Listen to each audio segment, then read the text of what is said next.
At 45, Mark's life looked perfect from the outside. Big title, big house, beautiful family. The kind of life people screenshot for motivation. But perfection lies. Because behind the polished smiles, the luxury car, and the picture-perfect family photos, something was already cracking. And it shattered on a Monday morning. 7:42 a.m. Mark's phone buzzed on the nightstand. A known number. Still half asleep. He picked up, not knowing one phone call was about to destroy everything he thought was real. Mark, we need you in the executive conference room on 42. Now, don't stop at your desk. Don't talk to anyone. It was Karen from HR, the same Karen who hugged him at the Christmas party 3 months ago. Tears in her eyes from too much eggnog, and said, "Your family here, Mark. We're so lucky to have you. You're the heart of this company." He kissed Sarah goodbye. She was still half asleep, her hair splayed across the pillow like a halo. One arm dangling off the bed, her breathing soft and steady. He lingered for a heartbeat, watching the way the early morning light kissed her cheek, a small, familiar warmth he had taken for granted all these years. He grabbed his $8 cold brew from the kitchen Keurig, the one with the touchscreen and the strong setting, adjusted his $3,200 charcoal Tom Ford suit in the hallway mirror, checked his $12,000 Rolex Submariner that his team gave him for his 40th birthday, and walked out the door. The office that morning felt different, though he couldn't name why at first. The receptionist, who always greeted him with a warm smile and a "Good morning, Mr. T," kept her eyes glued to the computer screen. The security guard at the lobby didn't even nod as he passed. Something in the air carried a subtle weight, a tension that hummed just beneath the surface, and Mark sensed it before he even reached the elevators. The ride up to the 42nd floor was unnaturally quiet. The elevator music, usually a soft jazz background, seemed distant, muffled, as if it belonged to another world. The silence pressed on him like water. By the time the doors slid open, Mark's chest was tight.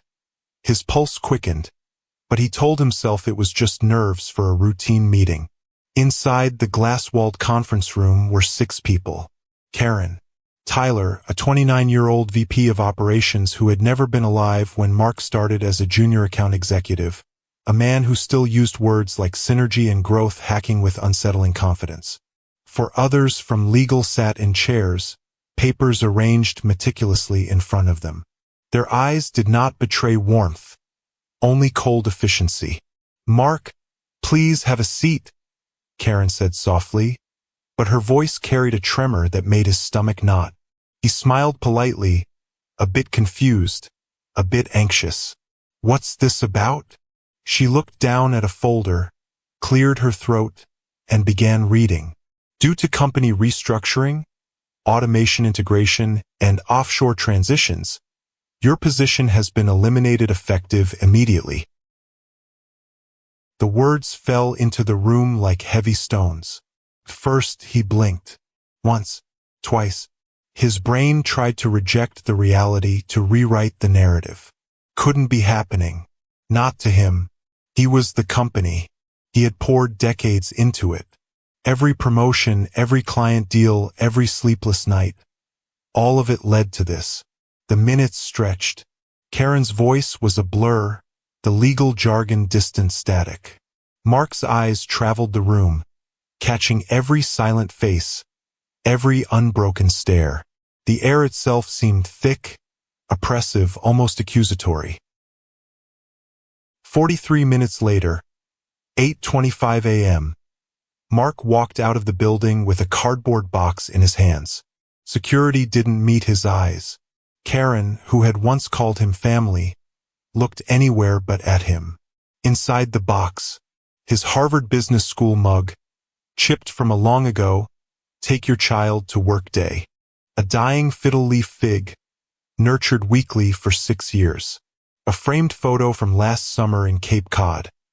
Sarah in a flowing white sundress, Emily with braces, Jake clutching a football. the four of them smiling as if nothing could ever go wrong. 22 years of loyalty, late nights, missed birthdays, relentless ambition, all compressed into a 6-pound cardboard container. Mark paused, looking at the box in his arms, feeling its weight as though it were heavier than any gym he'd ever carried. His life, neatly boxed, moved past him silently as he stepped onto the cold city sidewalk. Tuesday, March 18th, 6:18 p.m. Mark returned home early with 24 red roses, the same kind he had bought for Sarah on their first date in 1999. He entered a house that had always been alive with laughter and music. Now it was silent. No piano, no Xbox, no laughter. On the kitchen island, a manila envelope and a single yellow post-it note, written in Sarah's perfect handwriting. I stopped loving you years ago. I'm taking the kids. Don't fight me on this. The locks are changed at 7 p.m. Lawyer's number inside. Don't call. Don't come to the house. Don't make this harder. He called her 17 times. Straight to voicemail. By 9 p.m., the locks clicked with a mechanical finality he didn't recognize. By 11 p.m., bank accounts frozen, every bonus and secret savings gone. Every gift, every investment in their shared life vanished. Mark sat on the driveway, staring at the locked door. The lights flickered off, one by one, each click echoing the absence of his family, the disappearance of the life he thought he owned. Wednesday, March 19th, 8:03 a.m. He drove to his mother's house in Jersey City. The same row house where he grew up. Creaky steps, blue-painted Virgin Mary statue, plastic-covered couch. She opened the door in curlers and a faded pink robe. You're 45. Figure it out. I told you not to marry that girl. She was too pretty for her own good. Door slammed. His sister Melissa, who had blocked his calls before he could even ask for help, was unavailable. His best friend, Mike, texted, "Bro, bad time. Can't help." Mark slept that night in his Audi Q7 in a Walmart parking lot. Engine off. Windows fogged. He held Jake's Little League trophy from 2016 and cried until his chest ached, his tears leaving tracks across the cracked plastic. The following months became a crucible. Planet Fitness showers, dollar menu sandwiches, hundreds of job applications, rejection after rejection. 42 pounds lost, hair graying overnight. A man unrecognizable to himself stared back from every mirror. The nights were longest on the Ben Franklin Bridge. The water below calm, inviting. Thoughts of ending it all danced like shadows across the icy steel. Then he met Joe, a man in his late 60s, worn army jacket, cigarette in hand, wisdom in his voice. Son, your story isn't finished yet. Joe handed him a plain business card. Joe's Gym, 1420 Raymond Boulevard, Newark. Be there 5 a.m. tomorrow. Bring work boots. No excuses. Mark arrived at Joe's Gym at 4:57 a.m. Hangover, shaking, worn clothes, yet desperate for something, anything, to reclaim. Joe didn't speak much, mopping floors, cleaning, showing him the ropes not as punishment but as initiation. Mark's first week at Joe's Gym was a revelation and a punishment all at once. The place smelled of sweat, old mats, and rubber weights, and the fluorescent lights flickered faintly above. Every sound echoed, the clang of dumbbells, the squeak of worn sneakers, the distant hum of a treadmill. Mark moved slowly, uncertain, carrying not only his hangover, but also the invisible weight of his shattered life. Joe didn't talk much. He didn't offer platitudes. Instead, he handed Mark a mop, a bucket of soapy water, and a broom. Clean, sweep, organize. Start with this, Joe said, voice calm, gravelly, steady. Discipline starts small. You'll see bigger things later. Mark cleaned until his hands were raw, his arms ached, and his legs trembled. For the first time in weeks, he felt something real. Not the sterile gloss of corporate praise, not the fleeting warmth of family that could vanish in a note. Something solid, physical, tangible. He was doing something, anything, and it was his own effort. That night, sitting alone in his car after his first day, Mark's mind replayed the events of the last 3 weeks, the fired colleagues, the empty house, the voicemail from his mother, Sarah's note. He felt naked, stripped of identity, of comfort, of every luxury he had ever known. And yet, a small ember of hope glimmered. Joe's words, simple as they were, ignited something in him. "Son, your story isn't finished yet." He repeated them quietly, almost a whisper, letting the syllables roll off his tongue like a mantra. Days turned into weeks. Mark began waking up at 4:30 a.m. His body ached constantly. Every muscle protested against the unfamiliar labor of lifting, sweeping, running, cleaning, and learning the basics of gym management. He fell asleep at odd hours, often on a folding cot in the back room. The lights dimmed, listening to the hum of the refrigeration unit for the protein shakes. He ate frugally: oatmeal, eggs, peanut butter sandwiches. He calculated every calorie, every dollar. He was living life in slow motion, yet every small effort counted. Each drop of sweat, each aching muscle, each silent hour alone, became a brick in a foundation he was rebuilding from nothing. Mark's mind wandered constantly to Emily and Jake. Emily's cap and gown photo haunted him. She had grown into a young woman full of promise, and he had been absent, lost in his own chaos. Jake's Little League trophy reminded him of a son he feared he might never guide again. Every memory carried a pang of regret. He began writing in a small notebook reflections, daily goals, mistakes, successes, observations. Joe never asked, never looked over his shoulder. He only watched Mark silently, knowing that a man who rebuilds himself from the ground up must do so at his own pace. Months passed. Mark's transformation was gradual, almost imperceptible at first. His hands no longer trembled with anxiety when handling paperwork. His movements were more fluid, confident, and deliberate. Customers began to recognize him. A man once broken, now steady. Slowly, he built rapport with members, listening to their struggles, sharing his own only when appropriate. He realized something profound. Helping others helped him heal. Each smile he earned, each story he shared, each success he facilitated, was a balm on wounds that no corporate title or luxury car could have healed. One evening, after a particularly grueling day teaching strength techniques to a man twice his age, Mark sat on the floor of the gym, leaning against a squat rack. The lights above were harsh, unforgiving. He closed his eyes, letting the quietness envelop him. For the first time in months, he felt not broken, not defeated, not hopeless. He felt alive. It was in that quiet moment he understood. Life didn't hand you redemption. You earned it, day by day, with sweat, patience, and resilience. Joe watched from across the room. "You're getting there," he said quietly. Mark opened his eyes. He nodded. No words necessary. He had learned the language of action, the silent communication of effort. Over the next year, Mark became immersed in the gym, not just as a manager but as a mentor, a teacher, and a living example.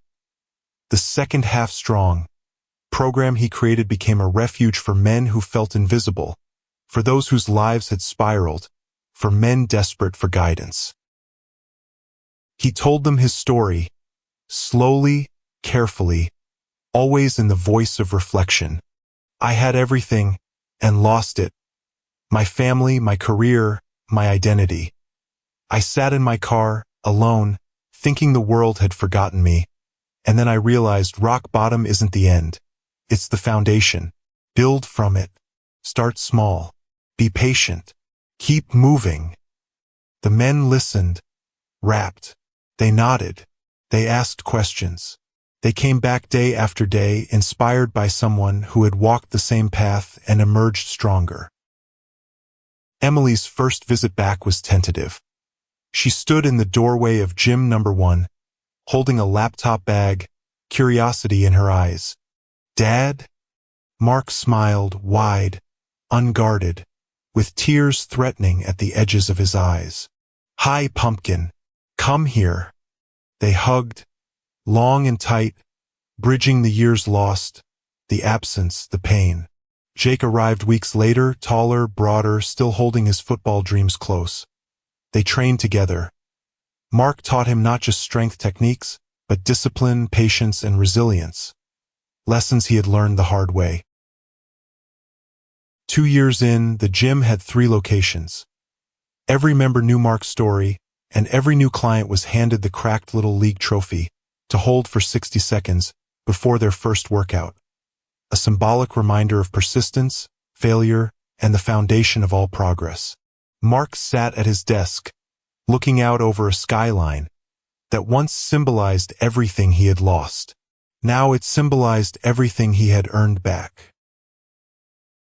Sarah appeared on the day of his 3rd gym opening. Her new boyfriend's Porsche gleamed outside. She approached, impeccably dressed, hair perfect, makeup flawless. "Mark, I made a mistake. The kids. I think maybe..." He listened for 10 seconds, the longest 10 seconds of his life, then smiled. "I already forgave you. Now I'm busy building something you'll never understand." And he walked away, calm, resolved, free. The mornings at gym number 3 had a rhythm all their own. Mark would arrive before sunrise, the air crisp with a faint smell of rain on concrete. He walked past the empty parking lot, sneakers crunching on asphalt, keys jingling in his pocket. The gym lights flickered on one by one, revealing the faint sheen of sweat and rubber from yesterday's workouts. He liked this quiet. It reminded him that nothing in life worth having came easy. Every drop of sweat he'd shed, every meal he'd scrimped on, every lonely night in the car had led to this moment. And yet it wasn't finished. Life had a rhythm, a pulse, and Mark was determined to feel it fully, to live it deliberately. His first clients began trickling in. Some men his age, some younger, each carrying their own invisible burdens. He greeted them with a calm nod, a small smile that had taken years to rebuild, and an honesty in his voice that came only from experience. Today we start small. We start honest. We do one thing well and build from there. You'll fail sometimes. You'll get tired, but you'll keep moving. Some days were harder than others.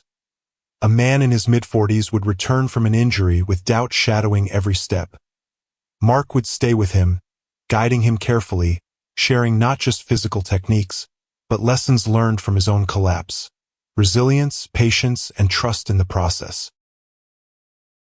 Emily's visits became regular. She would sit in the corner, laptop balanced on her knees, occasionally joining a training session or a community meeting at the gym.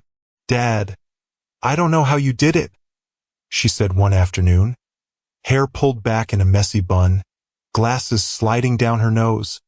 Mark looked at her, seeing both the girl she had been and the woman she was becoming. "I didn't do it alone," he admitted. "I had help. I learned to take one step at a time. That's all any of us can do." Emily nodded, understanding more than she could say. That simple, honest exchange bridged years of silence and absence, a quiet acknowledgement that life could be rebuilt, brick by brick. Jake's return was more physical, more direct. Football, practice, running drills. Mark joined him, coaching not just the sport but mindset, preparation, and perseverance. Jake listened, absorbed, questioned, and eventually smiled with pride at the father he had thought he'd lost forever. Mark realized that his children weren't just part of his redemption. They were the measure of it. Every decision, every early morning, every late-night training session now carried weight far beyond himself. Business-wise, the gyms thrived. Each location became a community hub, a sanctuary for men like Mark, who had faced failure, disappointment, or estrangement. He introduced mentorship programs, weekend workshops, and group challenges that not only built bodies but minds. He became a quiet leader, not with loud proclamations or corporate speeches, but with presence, example, and integrity. During those 2 years, Mark faced setbacks. Equipment malfunctioned. Payroll errors created tension. Members argued. A flood damaged the Montclair location. Each obstacle tested him, reminding him of the fragility of success. But now, unlike before, he approached challenges differently. He didn't panic, didn't lash out, didn't blame. He strategized, he adapted, he persevered. These moments, once terrifying, became proof of growth. The difference between a man who survives and a man who thrives. Even Sarah's shadow lingered occasionally, not in the form of reconciliation, but in small, whispered memories. Mark acknowledged them, processed them, and let them go. He forgave, not for her, but for himself. The past remained part of him, but it no longer controlled him. The past shapes you, he would later tell his clients, but it doesn't define you. You define yourself. He also rebuilt his relationship with his mother. She visited frequently, often staying to help fold towels, check membership sheets, or simply sit quietly, observing the life her son had clawed back. "I was wrong about everything," she admitted one morning, tears in her eyes. "I see now. You're not just my son. You're a man who fought and won." Mark smiled, letting the words sink in, knowing that validation from others is fleeting, but earned respect carries weight. One quiet evening, as the last member left, Mark sat alone on the gym floor. The fluorescent lights flickered once, then steadied. He looked at the cracked little league trophy, the symbol of small victories, resilience, and unwavering determination. "You built this," he whispered to himself. "You rebuilt your life from nothing, and now it's a foundation for others." He thought about Joe, the man who had handed him the key to recovery, who had believed in him when no one else would. A silent gratitude filled his chest. The journey from despair to triumph was never solitary. Years passed. Mark became not only a gym owner, but a mentor to hundreds, a symbol of redemption and hope. He watched men grow stronger, more confident, more capable, and he knew that the lessons he had learned at 45 were now rippling outward, affecting lives he would never have imagined.